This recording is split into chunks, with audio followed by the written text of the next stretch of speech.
Eravamo quattro amici al bar che volevano cambiare il mondo, destinati a qualche... Pochi amici che volevano cambiare il mondo facevano le cose per bene anche nel settore dei dilettanti. Francesco Marrocco nelle vesti di direttore sportivo, Virgilio Perra primo allenatore. Arrivarono al Nuoro per tentare di rilanciare i verdi-azzurri e si portarono dietro ragazzi di belle speranze che ora si affacciano al calcio che conta. Gennaro Troianiello, giovane emigrato napoletano che approdò in Sardegna passando da Calangianus.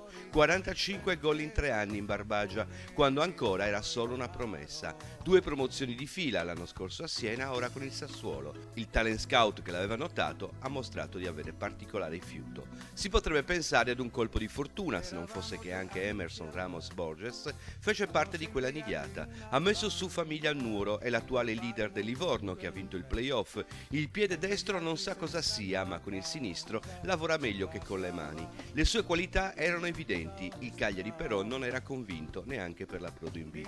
Giocherà in A da avversario, spezzando il cuore ai tanti amici nuoresi.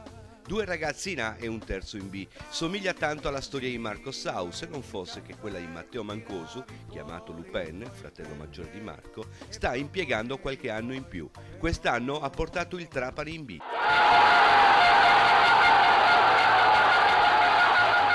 A 19 anni era al Nuoro, anche lui cresciuto nell'Atletico. A 28 si è confermato goleador. 20 reti la stagione scorsa con la Vigor Lamezia, 15 quest'anno per lui che un tempo si diceva aveva come unico difetto la scarsa vena del gol. 4 amici al bar che hanno cambiato mondo. Con tenacità di speranze e possibilità.